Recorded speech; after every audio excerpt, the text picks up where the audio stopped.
জুবিন গাৰ্গ একাধাৰে কণ্ঠশিল্পী, সংগীত পৰিচালক, গীতিকাৰ, সুৰকাৰ, ছবি পৰিচালক, ছবি নিৰ্মাতা, অভিনেতা, কবি আৰু সমাজকৰ্মী আছিল। 1972 চনৰ 18 নৱেম্বৰ তাৰিখে মেঘালয়ৰ তুৰাত জুবিন গাৰ্গৰ জন্ম হয়। তেখেতৰ পিতৃৰ নাম মোহিনী মোহন বৰঠাকুৰ আৰু মাতৃৰ নাম স্বৰ্গীয়া ইলি বৰঠাকুৰ। জুবিনৰ পিতৃৰ ঘৰ মূলতঃ শিৱসাগৰ জিলাৰ জাঁজিত। দেউতাক কৰ্মসূত্ৰে এগৰাকী মেজিষ্ট্ৰেট আছিল। জুবিন গাৰ্গক লুইত কণ্ঠ, গল্ডি, অসমৰ হাৰ্টথ্ৰব, জুবিন দা আদি অন্য নামেৰেও সম্বোধন কৰা হয়। তেখেতৰ দেউতাকে কপিল ঠাকুৰ জন্ম নামেৰে কবিতা আৰু গীত লেখা-মেলা কৰিছিল। জুবিন গাৰ্গৰ দুজনী ভণ্টী আছিল। তেওঁলোক ক্ৰমে জংকী বৰঠাকুৰ আৰু পাল্মি বৰঠাকুৰ। জংকী পেছাত এগৰাকী গায়িকা আৰু অভিনেত্ৰী আছিল। 2002 চনত তেজপুৰত হোৱা এটা মটৰ দুৰ্ঘটনাত জংকী নিহত হয়। 2002 চনত জুবিন গাৰ্গে তেখেতৰ ভণ্টী জংকীৰ স্মৃতিত শিশু এলবামখন মুকলি কৰিছিল। তেখেতৰ আনগৰাকী ভগ্নী পাল্মি ভাৰতনাট্যম নৃত্যশিল্পী। 2002 চনৰ 4 ফেব্ৰুৱাৰীত জুবিন গাৰ্গৰ গোলাঘাটৰ ফেশ্বন ডিজাইনাৰ গৰিমা শইকীয়াৰ লগত বিবাহ সম্পন্ন হয়। জুবিন গাৰ্গে অসমৰ যোৰহাট, কৰিমগঞ্জ, বিজনী, তামুলপুৰ আদি বিভিন্ন ঠাইৰ পৰা স্কুলীয়া শিক্ষা গ্ৰহণ কৰিছিল। জুবিনৰ মতে তেখেতৰ মাতৃয়ে আছিল তেখেতৰ জীৱনৰ প্ৰথম গুৰু, যিয়ে তেখেতক গীত গাবলৈ শিকাইছিল। তেখেতে গুৰু ৰবীন বেনাৰ্জীৰ পৰা তবলা শিক্ষা গ্ৰহণ কৰিছিল আৰু পিছত গুৰু ৰমণী ৰায়ৰ পৰা লোকসংগীত শিকিছিল। তেখেতে তামুলপুৰ উচ্চতৰ মাধ্যমিক বিদ্যালয়ৰ পৰা মেট্ৰিক পৰীক্ষা পাছ কৰে আৰু কৰিমগঞ্জ মহাবিদ্যালয়ত উচ্চতৰ মাধ্যমিক শিক্ষা গ্ৰহণ কৰে। তেখেতৰ পৰিয়ালে গুৱাহাটীত স্থায়ীভাৱে থাকিবলৈ লোৱাৰ বাবে জুবিনে যোৰহাটৰ JB কলেজত পঢ়া এৰি গুৱাহাটীৰ বি বৰুৱা কলেজত বিজ্ঞান শাখাত স্নাতক ডিগ্ৰী কৰিবলৈ নামভৰ্তি কৰে। কিন্তু তেখেতে কলেজীয়া শিক্ষা আধাতে এৰি দিয়ে, কিয়নো তেখেতৰ সংগীতৰ প্ৰতিহে গভীৰ অনুৰাগ আছিল।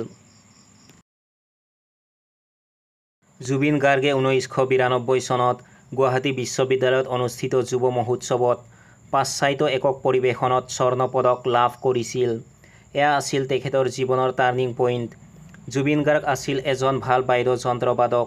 তেখেতে কেইবাটাও বাদ্যযন্ত্ৰ যেনে কীবৰ্ড, ঢোল, দোতাৰা, তবলা, মেণ্ডলিন আদি ভালদৰে বজাব জানিছিল।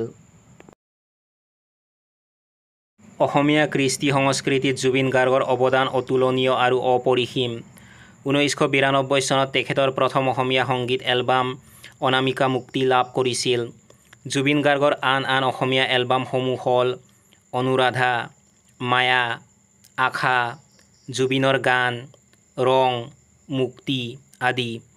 জুবিন গাৰ্গে অসমীয়া ভাষাৰ উপৰিও হিন্দী, বঙালী, বড়ো, চাহ বাগানীয়া, মিচিং, নেপালী, মণিপুৰী, উৰিয়া, তামিল, ইংৰাজী আদি বিভিন্ন ভাষাত কণ্ঠদান কৰিছিল।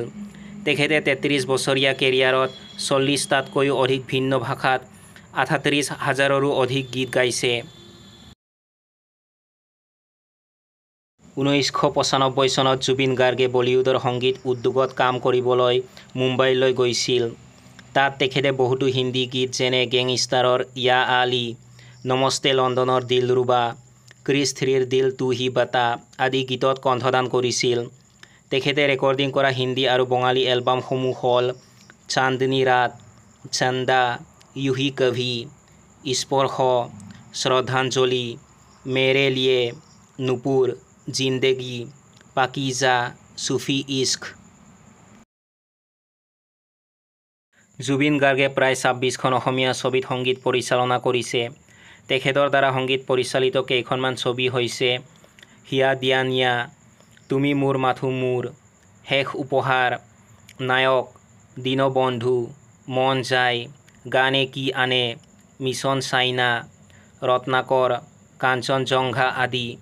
তেখেতে সংগীত পৰিচালনা কৰা হিন্দী ছবিসমূহ হৈছে দিল তো দিৱানা হে, ষ্ট্ৰিংছ। তেখেতে সংগীত পৰিচালনা কৰা বঙালী ছবিসমূহ হৈছে চামচাৰা, কাছে এছো তুমি, মন নিয়ে, শুধু তুমি। জুবিন গাৰ্গ এজন অভিনেতা হিচাপেও পৰিচিত।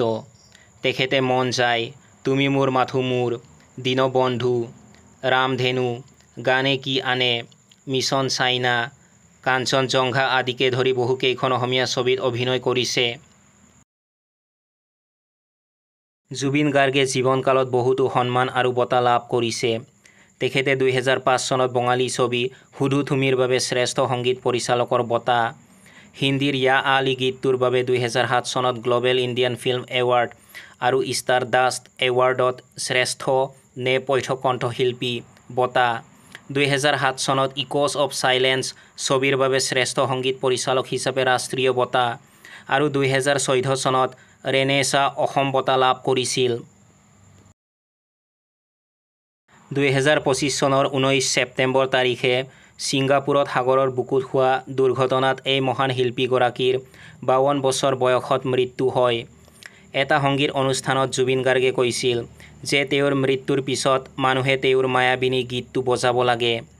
এইগৰাকী মহান শিল্পী যদিও আমাৰ মাজত কায়িকভাৱে নাই, তেওঁ সদায় অসমীয়া মানুহৰ অন্তৰত লগতে অসমীয়া সমাজত অমৰ হৈ ৰ'ব।